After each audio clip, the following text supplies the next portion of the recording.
Welcome again students to my YouTube channel Diksha Fogart and subscribe to my channel for the regular BSc Nursing first year videos, BSc Nursing entrance exam videos and regular medical updates। आज की video का topic होने वाला है कि nursing fundamental की study कैसे करें। नर्सिंग फंडामेंटल की स्टडी का बेस्ट वे क्या होता है। नर्सिंग फंडामेंटल इस वीडियो में शेयर करूँगी कुछ टिप्स जिससे कि तुम ऐसे स्टडी कर पाओगे ताकि अगर तुमने पूरे ईयर भी स्टडी नहीं किया है तो भी तुम ये वीडियो देखने के बाद बहुत अच्छे से स्टडी कर लोगे, बहुत अच्छे मार्क्स स्कोर कर पाओगे। तो चलो वीडियो को स्टार्ट करते हैं। सबसे पहले हम बता दें आपको कि नर्सिंग फंडामेंटल में हम क्या क्या स्टडी करते हैं। हम बेसिक नर्सिंग स्किल्स को like perioperative patient, positioning the patient, medication को कैसे एडमिनिस्टर करते हैं, नर्सिंग थ्योरीज, नर्सिंग चार्टिंग वगैरह इस सब्जेक्ट में हम स्टडी करते हैं। और बहुत सारे स्टूडेंट्स के लिए डिफ़िकल्ट हो सकता है बिकॉज ये सिर्फ हम यहाँ थ्योरी लेवल पे नहीं, आगे भी हम एग्ज़ाम पॉइंट ऑफ व्यू से जब देखते हैं तो थोड़े से डिफ़िकल्ट हो सकता है कुछ स्टूडेंट्स के लिए बिकॉज इसमें मटेरियल बहुत होता है इस सब्जेक्ट में। तो अगर सिंपली हम इस सब्जेक्ट का रटाफिकेशन करेंगे तो हम एग्ज़ाम में इसको भूल जाएंगे। सिंपल मेमोराइज अगर हम इसको करेंगे तो एग्ज़ाम में हम डंप हो जाएंगे, एग्ज़ाम पे हम भूल जाएंगे। सो इसके लिए स्टूडेंट को चाहिए कि थोड़ा सा क्रिटिकल थिंकिंग चाहिए उसको कि एग्ज़ाम पॉइंट ऑफ व्यू से उसको कैसे स्टडी करना चाहिए। तो फर्स्ट ट्रिक है know how you learn the best. ठीक है, तुम्हें पता लगाना होगा कि तुम कैसे बेस्ट लर्न करते हो। कुछ स्टूडेंट होते हैं जो बोल बोल के जल्दी याद कर पाते हैं, कुछ स्टूडेंट होते हैं जो राइट करके लर्न कर पाते हैं, कुछ विजुअली देख के पिक्चर्स को देख के जल्दी लर्न कर पाते हैं। तो तुम्हारा बेस्ट वे कौन सा है उससे तुम्हें स्टडी करनी होगी, वो तुम्हें पता लगाना होगा। What is your learning style, तुम्हें पता लगाना होगा तुम्हारा लर्निंग स्टाइल कौन सा है। जैसे मैंने तुम्हें अभी बताया उसको फिगर करने के बाद तुम्हारा बेस्ट वे तुम्हें पता लग जाएगा और उस वे से तुम्हें स्टडी करनी है। Figure out how you learn the best will save your time.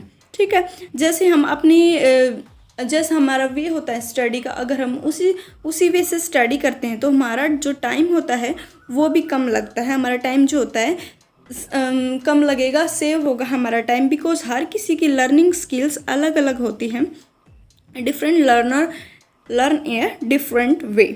So second tips के बारे में डिस्कस करें तो compress the material, don't memorise it. हमें मटेरियल को, मैंने जैसे स्टार्टिंग में बताया कि मटेरियल को हमें सिर्फ मेमोराइज नहीं करना है। हम एग्ज़ाम के लिए एग्ज़ाम से कुछ दिन पहले इसको रट लेते हैं और देन एग्ज़ाम के बाद हम इसको भूल जाएंगे, तो हमें ऐसे नहीं करना है। ये जो इसमें होता है कि हम basic nursing foundation of nursing you have to truly understand the reasoning for the nursing intervention and proper technique. कि तुम अगर कुछ भी लर्न कर रहे हो तो तुम्हें उसका प्रॉपर इंटरवेंशन पता होना चाहिए, उसका रीज़न पता होना चाहिए, प्रॉपर टेक्निक पता होनी चाहिए। फॉर एग्ज़ाम्पल तुम कोई भी प्रोसीजर ही याद कर रहे हो तो तुम्हें पता होना चाहिए कि इसका इंटरवेंशन क्या है, प्रॉपर टेक्निक क्या है, कौन से इंस्ट्रूमेंट्स हम यूज़ कर रहे हैं और हर एक का प्रॉपर वे कौन सा है, सब हमें पता होना चाहिए। ठीक है, you can simply memorise the material and then do a brain dump after exam. ठीक है, मैंने जैसे तुम्हें बताया कि तुम एग्ज़ाम के बाद अगर ऐसे करोगे तो बिल्कुल अगर तुम बिल्कुल रट के जाओगे एग्ज़ाम से पहले, तुम्हें रीज़न नहीं पता होगा तो तुम एग्ज़ाम के बाद इसको फॉरगॉट कर दोगे। देन हमें जो फंडामेंटल में होता है कि जो इम्पोर्टेंट होते हैं एंड जो मेनली जो टॉपिक्स होते हैं उनको, जैसे कि nursing process, assessment, planning, implementation, evaluation, priority. ठीक है, इन चीज़ों का हमें ध्यान रखना चाहिए। तुम्हें पता होगा नर्सिंग प्रोसेस कितनी ज़्यादा इम्पोर्टेंट होती है फर्स्ट ईयर के एग्ज़ाम पॉइंट ऑफ व्यू से। बहुत असेसमेंट, प्लानिंग, इससे कंप्लीट नर्सिंग प्रोसेस से भी क्वेश्चन आता है, डायग्नोसिस पे भी आ सकता है, तो बहुत ज़्यादा ये इम्पोर्टेंट होती है। तो तुम्हें ये टॉपिक्स तो आने ही चाहिए। नर्सिंग प्रायोरिटी क्या है हर कंडीशन में, अगर तुम्हें प्रायोरिटी पता होगी कि इस कंडीशन में प्रायोरिटी क्या है, प्रायोरिटी का मतलब कि हमें कौन सा काम पहले करना चाहिए नर्स को, तो प्रायोरिटी अगर तुम्हें पता होगी तो तुम डायग्नोसिस ईजिली बना पाओगे, तुम क्वेश्चंस को अच्छे से अटेम्प्ट कर पाओगे। एंड स्कोप ऑफ प्रैक्टिस, ठीक है, स्कोप ऑफ प्रैक्टिस पता होना चाहिए, और पेशेंट की सेफ्टी नीड्स वगैरह के बारे में भी तुम्हें पता होना चाहिए। Then third is practice and practice. तुम्हें रेगुलर प्रैक्टिस करनी होगी प्रीवियस ईयर क्वेश्चंस की एग्ज़ाम से पहले। प्रीवियस 10 ईयर्स के क्वेश्चन का रेगुलर रिवीजन, रेगुलर प्रैक्टिस करो। जितनी ज़्यादा प्रैक्टिस होगी उतने ही ज़्यादा अच्छे मार्क्स आएंगे तुम्हारे।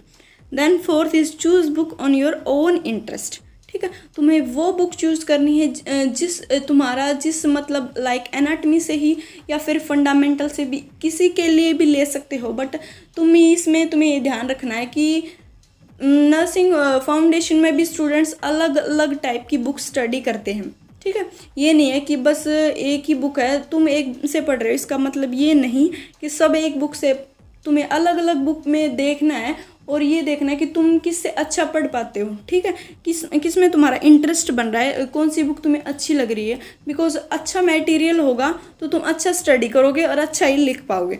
तुम्हें अपने इंटरेस्ट पे बुक चूज़ करनी है। ठीक है, और तुम्हारी वो भी बुक हो सकता है तुमने पहले चूज़ कर रखी हो और अभी तुम उससे स्टडी कर रहे हो, तो उसी से स्टडी अभी रेगुलर रखो, अभी बुक चेंज करने की कोई ज़रूरत नहीं है। तो ये बिल्कुल तुम पे है कि बुक जो है ना अपने इंटरेस्ट के बेसिस पे होनी चाहिए। सो देन ये तो हमारा हो गया। देन इसके बाद हम डिस्कस करें सिक्स्थ जो पॉइंट है उसके बारे में, choose a topic from your syllabus. So बच्चे बोलेंगे कि मैम स्टार्टिंग कहाँ से करें, हम स्टार्ट कहाँ से करें प्रिपरेशन। तो ये वो है कि तुम्हें स्टार्टिंग में क्या होना चाहिए, तुम्हारे पास सिलेबस होना चाहिए। किसी भी तुम एग्ज़ाम की प्रिपरेशन कर रहे हो या फर्स्ट ईयर की कर रहे हो या फिर एंट्रेंस की कर रहे हो, किसी भी अगर एग्ज़ाम की प्रिपरेशन कर रहे हो तो सबसे पहले तुम्हारे पास उसका सिलेबस होना चाहिए, तुम्हारे माइंड में भी होना चाहिए सिलेबस कि ये टॉपिक वहाँ पे है, इसमें इतने टॉपिक्स हैं। तो सबसे पहले तुम्हारे पास सिलेबस होना चाहिए। उस सिलेबस में से तुम चैप्टर चूज़ करो कि मुझे ये चैप्टर करना है, उसमें से फिर तुम टॉपिक चूज़ करो, ये टॉपिक करना है। देन टाइम डिसाइड करो कि इस टाइम तक मुझे ये टॉपिक फिनिश करना है। टॉपिक डिसाइड हो गया, टाइम डिसाइड हो गया। देन तुम्हें क्या करना है, नोट्स और पावर पॉइंट कहाँ से स्टडी करना है वो तुम्हें डिसाइड करना है। नोट्स अच्छे बना रखे हैं तो नोट्स से स्टडी कर लो, नोट्स अच्छे नहीं हैं पावर पॉइंट से स्टडी कर लो, अच्छा रहेगा। गूगल पे से स्टडी कर लो, स्लाइड शेयर बहुत सारी वेबसाइट्स होती हैं, वहाँ से गूगल से जाके स्टडी कर लो। ये देन डिसाइड हो गया। एंड जब ऐसे कर करके हम पूरा चैप्टर जब कंप्लीट कर लेंगे, देन तुम्हें प्रैक्टिस करनी है अपने आप। ठीक है, रैंडम आंसर्स लिखने हैं, मतलब तुम्हें चूज़ कर लेना है। लाइक हमने 10 टॉपिक्स स्टडी किए, उनमें से कोई भी 2 या 3 तुम्हें अपने अकॉर्डिंग रैंडम आंसर्स लिखने हैं at the end of the chapter. तुम्हें ऐसे प्रैक्टिस करनी है। तो ये मैंने यहाँ ये भी कवर करा दिया कि तुम कहाँ से स्टार्टिंग करोगे। देन तुम ऐसे अगर स्टडी करोगे तो तुम दिन में 2 से 3 टॉपिक स्टडी कर सकते हो फंडामेंटल के लिए। और एमएसएन के लिए कैसे स्टडी करना, और किसी के लिए भी अगर तुम्हें वीडियोस चाहिए हो तो तुम कमेंट सेक्शन में बताना। और जो सीरीज़ है बायोकेमिस्ट्री वगैरह की, जो फर्स्ट ईयर की जो क्लासेस चल रही थी, आज से वो रेगुलर स्टार्ट हो जाएंगी। सो चैनल को सब्सक्राइब कर दो और नोटिफिकेशन को ऑन कर लो। और वीडियो अच्छी लगी हो तो वीडियो को लाइक कर दो, वीडियो को शेयर ज़रूर करना, बिकॉज आपके फ्रेंड को भी पता चले बेस्ट वे कौन सा है स्टडी का। So thanks for watching. Bye bye.